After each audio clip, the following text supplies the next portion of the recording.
Hello. ನಮಸ್ಕಾರ ಸ್ನೇಹಿತರೆ. N P properties ಕಡೆಯಿಂದ ನಿಮ್ಮ ಪ್ರೀತಿಯನ್ನು ಅರ್ಜಿ ಮಾಡುವ ನಮಸ್ಕಾರಗಳು. ನಾವೀಗ ನೋಡುವಂಥದ್ದು 4 ಎಕರೆ ಜಮೀನು ಸ್ನೇಹಿತರೆ. ಪ್ಯೂರ್ ರೆಡ್ ಸಾಯಿಲ್, ಫೆನ್ಸಿಂಗ್ ಎಲ್ಲ ಆಗಿದೆ, ಕೆಂಪು ಮಣ್ಣಿನ ಭೂಮಿ. ತಾವು ನೋಡ್ತಾ ಇದ್ದೀರಾ ರೆಡ್ ಸಾಯಿಲ್ ಎಷ್ಟು ಚೆನ್ನಾಗಿದೆ ಅಂತ. ಫಾರೆಸ್ಟ್ ಅಟ್ಯಾಚ್ ಕೂಡ ಇದೆ, ಹಿಂದ್ಗಡೆ ಫಾರೆಸ್ಟ್ ಕೂಡ ಅಟ್ಯಾಚ್ಮೆಂಟ್ ಇದೆ. ನಮಗೆ ಇದ್ರಲ್ಲಿ ಬೇಕು ಅಂದರೆ ಇನ್ನೊಂದು ಸ್ವಲ್ಪ ಎಕ್ಸ್ಟ್ರಾ ಲ್ಯಾಂಡ್ಗಳನ್ನು ಮಾಡ್ಕೋಬೋದು. ಅಕ್ಕಪಕ್ಕ ಲ್ಯಾಂಡ್ಗಳು ಕೂಡ ಸಿಗುತ್ತೆ. ಇದರ ಅಕ್ಕಪಕ್ಕ ಇದು ರನ್ನಿಂಗ್ ಕಲ್ಟಿವೇಷನ್ನೇ. ಅಕ್ಕಪಕ್ಕ ಕೂಡ ನಿಮಗೆ ರನ್ನಿಂಗ್ ಕಲ್ಟಿವೇಷನ್ ಲ್ಯಾಂಡ್ಗಳಿದ್ದಾವೆ.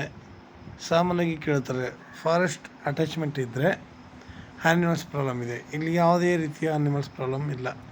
ಯಾಕೆ ಸುತ್ತಮುತ್ತ ನೀವು ವ್ಯವಸಾಯಗಳು ನೋಡಿದಾಗ ಇಲ್ಲಿ ರೈತರ ಭೂಮಿ ಆಗಿರೋದ್ರಿಂದ ನಮ್ಮ ಲೋಕಲ್ ರೈತರುಗಳು ಯಾವುದೇ ರೀತಿಯ ಫೆನ್ಸಿಂಗ್ಗಳಾಗಲಿ ಇಲ್ಲ ಸೋಲಾರ್ ಸಿಸ್ಟಮ್ ಆಗಲಿ ಏನು ಮಾಡಿಕೊಡಲ್ಲ ಸ್ನೇಹಿತರೆ. ಹೊರಗಡೆ ಬಂದು ತಗೊಂಡೋಗಿ ಮಾತ್ರ ಅಲ್ಲಿ ಫೆನ್ಸಿಂಗ್ನ ಚೆನ್ನಾಗಿ ಮಾಡ್ಕೊಂಡಿರ್ತಾರೆ. ಇದು 4 ಎಕರೆ ಲ್ಯಾಂಡ್ ಇರೋದ್ರಿಂದ ಇದು ನಮಗೆ ಬೆಂಗಳೂರಿಗೆ 150 ಕಿಲೋಮೀಟ್ರ್ ಆಗುತ್ತೆ, ಮೈಸೂರಿಗೆ 90 ಕಿಲೋಮೀಟ್ರ್ ಆಗುತ್ತೆ ಸ್ನೇಹಿತರೆ. ಜಾಗ ಚೆನ್ನಾಗಿದೆ, ವಾತಾವರಣ ಚೆನ್ನಾಗಿದೆ, ಒಳ್ಳೆ ಲೊಕೇಶನ್ನು, ಒಳ್ಳೆ ದಾರಿ. ವಿಲೇಜಿಂದ ನಿಮ್ಗೆ ಇದು 2 ಕಿಲೋಮೀಟ್ರ್ ಆಗುತ್ತೆ. ವಿಲೇಜಿಂದ 2 ಕಿಲೋಮೀಟ್ರ್ ಆಗುತ್ತೆ ಸ್ನೇಹಿತರೆ.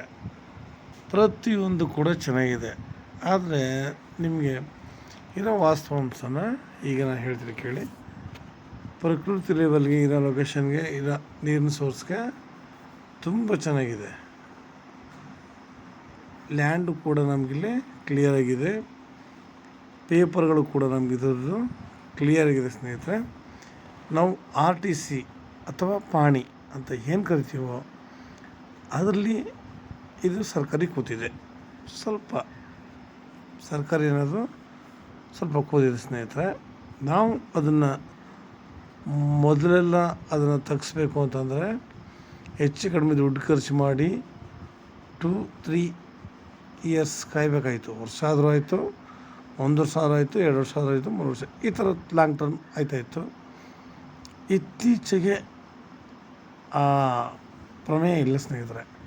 ನಾವು ಆನ್ಲೈನ್ ಅರ್ಜಿ ಅಂದರೆ ಆನ್ಲೈನ್ ಅರ್ಜಿಲಿ ನಾವು ಹಾಕಿದಾಗ ಸರ್ಕಾರ ಅದನ್ನು ತೆಗೆದು ನಮಗೆ ಕ್ಲಿಯರಾಗಿ ಕಳಿಸುತ್ತೆ. ಸರ್ಕಾರ ಏನನ್ನು ತೆಗೆದು ಬರೀ ಅವ್ರ ಹೆಸರು ಮಾತ್ರ ಕೊಡುತ್ತೆ. ಅಲ್ಲಿ ತನಕ ನಮಗೆ ಪೇಪರ್ಗೆ ನಾವು ಯಾವ ರೀತಿ ತಗೋಬೋದು, ಇದನ್ನು ನಮ್ಗೆ ಯಾವ ರೀತಿ ಮಾಡ್ಕೋಬೇಕು ಅಂತಂದರೆ ನಾವು ಇದನ್ನು ಡೀಡ್ ರೈಟ್ಗಳ ಮುಖಾಂತರ ಇಲ್ಲ ಲಾಯರ್ಗಳ ಮುಖಾಂತರ ಇದನ್ನು ಒಂದು ವಿಲ್ ಮಾಡಿ, ಅಂದರೆ ಅವ್ರಗಳ ಹತ್ರ ಎಲ್ಲ ಸೈನ್ ಮಾಡಿಸ್ಕೊಂಡು. ಯಾಕೆಂದರೆ ಸಾಮಾನ್ಯವಾಗಿ ಎಲ್ಲಿಂದ ಎಲ್ಲಿಗೆ ಹೋದರೂ ಒಂದು ಮಾಹಿತಿ ಅಷ್ಟೇ, ಪ್ರೆಸೆಂಟ್ ರೇಟ್ ಕಡಿಮೆ ಇರುತ್ತೆ, ಮುಂದಕ್ಕೆ ಹೋದಾಗ ಹೆವಿ ರೇಟ್ ಆಗುತ್ತೆ. ಇಲ್ಲಿ ಅಕ್ಕಪಕ್ಕದಲ್ಲ ರೇಟ್ ಜಾಸ್ತಿ ಇದೆ. ಇವರು ನಮಗೆ ಒಂದು 14 lakhs ಅಂತ ಹೇಳ್ತಾ ಇದ್ದಾರೆ, 14 lakhs ಅಂತ ಹೇಳ್ತಾ ಇದ್ದಾರೆ. ನೇರ ಕೂತ್ಕೊಂಡಿದ್ರು ಸ್ವಲ್ಪ ಕಡಿಮೆ ಆಗುತ್ತೆ. ಕಡಿಮೆ ಆಗೋದ್ರಿಂದ ನಾವು ಏನು ಮಾಡಬೇಕಪ್ಪ ಅಂತಾರೆ, ಅಣ್ಣ ತಮ್ಮಂದಿರ ಜಾಗ ಅವರು ಸ್ವಲ್ಪ ಪ್ರಾಬ್ಲಮ್ ಇರೋದ್ರಿಂದ ಇದನ್ನು ನಮ್ಗೆ ಸ್ವಲ್ಪ ಕಡಿಮೆ ರೇಟ್ಗೆ ಮಾಡ್ತಾಯಿದ್ದಾರೆ ಸ್ನೇಹಿತರೆ.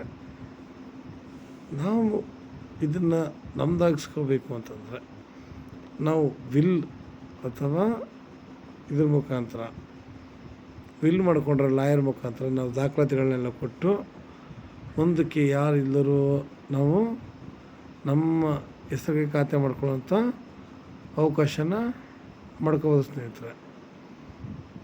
GPನೋ ವಿಲ್ಲೋ ಈ ಥರ ಮಾಡ್ಕೋಬೇಕು. ಆ ಥರ ಮಾಡಿಕೊಂಡಾಗ ನಾವು ಈ ಜಾಗನ ಆರಾಮಾಗಿ ಮುಂದೆ ಯಾರೇ ಇಲ್ಲದಿದ್ರು ಇದು ನಮ್ಮ ಹೆಸರಿಗೆ ಖಾತೆ ಆಗುತ್ತೆ. ಅದಕ್ಕೆ ಏನು ಬೇಕು ದಾಖಲಾತಿಗಳು, ಈ ಜಮೀನಿನ ದಾಖಲಾತಿಗಳು ಪ್ರತಿಯೊಂದನ್ನು ಕೂಡ ತಗೊಂಡಾದ ನಂತರ ನಾವು ಲಾಯರ್ ಹತ್ರ ತೋರಿಸಿ ಮಾಡ್ಕೋಬೇಕು. ಇಲ್ಲ ರಿಜಿಸ್ಟರ್ಡ್ ಅಗ್ರಿಮೆಂಟ್ ಅಂತ ಆ್ಯಕ್ಚುಲಿ ಅದನ್ನು ಮೆನ್ಷನ್ ಮಾಡ್ಕೋಬೇಕು. ಈ ಲ್ಯಾಂಡ್ ನಾವು ಖರ್ಚು ಮಾಡೋದು ದೊಡ್ಡ ವಿಷಯ ಅಲ್ಲ, ನಾವು ಅದನ್ನು ತಗೊಳ್ಳೋದು. ನಮಗಿದ್ರಲ್ಲಿ ಒಂದು ಬೋರ್ ಇದೆ, ರನ್ನಿಂಗ್ ಕಲ್ಟಿವೇಷನ್ ಮಾಡ್ತಿದ್ರೆ, ಸುತ್ತ ಫೆನ್ಸಿಂಗ್ ಇದೆ. ನೋಡಿ ಪ್ರತಿಯೊಂದು ಏನು ಮಾಹಿತಿ ಇದೆ ನಮಗೆ ಎಷ್ಟು ತಿಳಿದೆಯೋ ಅಷ್ಟು ನಾವು ನಿಮ್ಮ ಹತ್ರ ಹಂಚ್ಕೊಂಡಾಗ ಎಲ್ಲ ಕ್ಲಿಯರಾಗಿ ಇರುತ್ತೆ ಸ್ನೇಹಿತರೆ. ಯಾಕೆಂದರೆ ಇವತ್ತು ಕಡಿಮೆ ರೇಟಿಗೆ ಎಲ್ಲೂ ಕೂಡ ಸಿಗೋಲ್ಲ. ಸ್ವಲ್ಪ ಅಂತೂ ನಾವು ಇದರಲ್ಲಿ ಕಾಯಲೇಬೇಕಾಗುತ್ತೆ. ನಾವು ಏಕೆಂದರೆ ನಮಗೆ ಆರ್ ಟಿ ಸಿ ಸರ್ಕಾರಿನ ತೆಗೆಯೋ ತನಕ 1 ತಿಂಗಳು 2 ತಿಂಗಳಿಂದ 3 ತಿಂಗಳೂ ಆಗ್ಬೋದು. ತೆಗೆಯೋ ತನಕ ಕಾಯ್ಕೊಂಡಿದ್ದನ್ನು ನೆಕ್ಸ್ಟ್ ನಮ್ಮ ಹೆಸರಿಗೆ ಖಾತೆ ಮಾಡ್ಕೋಬೋದು ಸ್ನೇಹಿತರೆ. ಇನ್ನೂ ನಿಮಗೆ ಹೆಚ್ಚಿನ ಮಾಹಿತಿ ಬೇಕಿದ್ರೆ 6360446978 ಈ ನಂಬರ್ಗೆ ಕಾಲ್ ಮಾಡಿ ಸ್ನೇಹಿತರೆ. ಲೈಕ್ ಮಾಡಿ ಮತ್ತು ಶೇರ್ ಮಾಡಿ. ಎಷ್ಟು ವಿಷಯಗಳು ನಮ್ಗೆ ಗೊತ್ತು ಹೊರಗಡೆಗೆ ಹಂಚ್ಕೊಳ್ಳೋಣ ಸ್ನೇಹಿತರೆ. ನೀವು ಶೇರ್ ಮಾಡೋದ್ರಿಂದ ನಮಗೂ ಕೂಡ ತುಂಬ ಅನುಕೂಲ ಆಗುತ್ತೆ. ನಮಸ್ಕಾರ, ಧನ್ಯವಾದಗಳು.